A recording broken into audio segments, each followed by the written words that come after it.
time once again for Maruti Suzuki presents Askcricinfo Top 5 as we see what's being searched on Askcricinfo by you guys and the trends of the IPL that we discover along the way. Dan Vettori has just confessed to me that this is his favorite segment.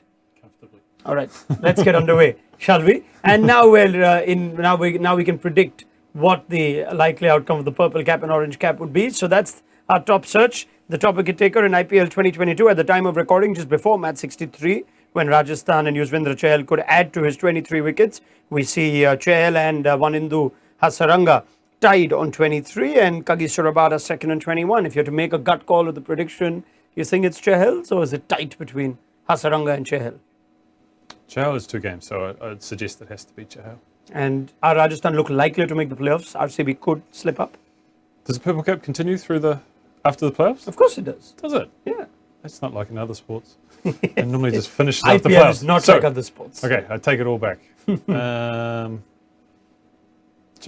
All right. I think what they don't include are the super over wickets that you take, okay. but they certainly count in the playoffs. Anyway, no chance for Rabada to catch up over there. He's shown some I good think wicket-taking the run that he's on and the fact that he bowls at the top and he's so aggressive there and then some death overs. I mean, any of them. Hasaranga's has the biggest charge in him. I mean, I think the last sort of 4 or 5 games he's got close to 15 wickets, something like that. So he's been on fire. All right, let's see who ends up with that purple cap between Chahal, Hasaranga, or someone else makes a late charge. Let's go to our next search, and you guys have been looking for the most wickets that CSG have taken in a power play. They've been exceptional this year, courtesy Mukesh Chaudhary. It's one of the areas they've improved upon in what's otherwise been a disappointing season. And after that Mumbai game, this probably would have been a search that would have interested many of you. If you look at one game where they picked up the most wickets, we have to go back just to last year in the first leg of the IPL at the Wankhede Stadium, where after posting 220, Deepak Char and Lungi Ngiri picked up a host of wickets for KKR. Pat Cummins and Andre Russell made a late surge, but 5 wickets in the power play is the best that they've got. And it looks like they've got a new pair to sort of challenge for that. There's no Ngiri, of course, but Mukesh Chaudhary, Simarjeet, and with Deepak Chahar returning, that could be a team that could get wickets in the power play. I think particularly Deepak Chahar and Mukesh Chaudhary with that alternate left and right arm swing bowlers. I think at times that swing can just be devastating to teams. So look for those two to combine in the upcoming seasons. All right, they're likely to pair up next season, assuming Deepak Chahar is fully fit and available. CSK would desperately be hoping so. He was their most expensive signing at the last auction. All right, let's go to our next query now. A number of you might have been looking for the highest power play score, not by a team, but by an individual batter, after you saw Johnny Bairstow take down Josh Hazlewood in that Punjab-Bangalore game. So we're looking for the highest total by a batter in the power play for Punjab Kings. Do you think Bairstow will be right up there?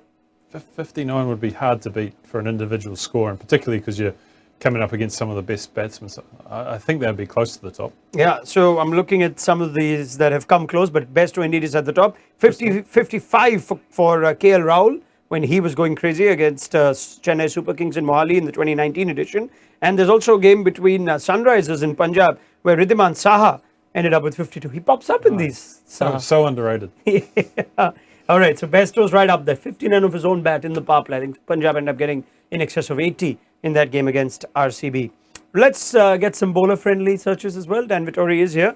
The best economy in T20 internationals for a bowler with at least 100 overs bowled. Any guesses who might be up there? It's me. You know that? Yeah. How do you know that? You keep track of all your records? No, it's the only one I'm top of, I think. Well done. 5.7.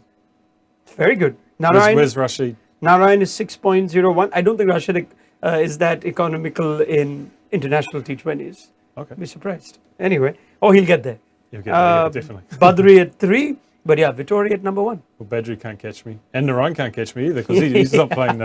He's not playing international cricket. Yeah, it'll have to be outside of that. Well done, Dan Vettori remains the top of that chart. Let's look at curiously an ODI query that's popped up in this week. So I guess everyone's moving on now from the IPL, and we do have a 50-over World Cup in 2023. This was a curious search: highest score by a batter in a successful ODI chase. Perhaps trying to relive the good days of Virat Kohli. He's the best batter in a chase. Doesn't necessarily mean he's got the highest score in a chase, but he's definitely the best batter to ever have in a chase. I think he averages sort of 70 or 80 in a chase. I think it's crazy. Yeah, the answer actually Shane Watson with 185. All right, you fancy ODI searches coming up soon, maybe with interest in forget about the ODI games. Yeah. ODIs are too long. Let's stick to T20s. All right, let's leave it there. Thank you to Daniel Vettori. Keep those searches coming, and we'll see what you guys have been looking for next week, as well as the IPL comes to its final few weeks. This was Maruti Suzuki Presents Ask Cricinfo Top 5.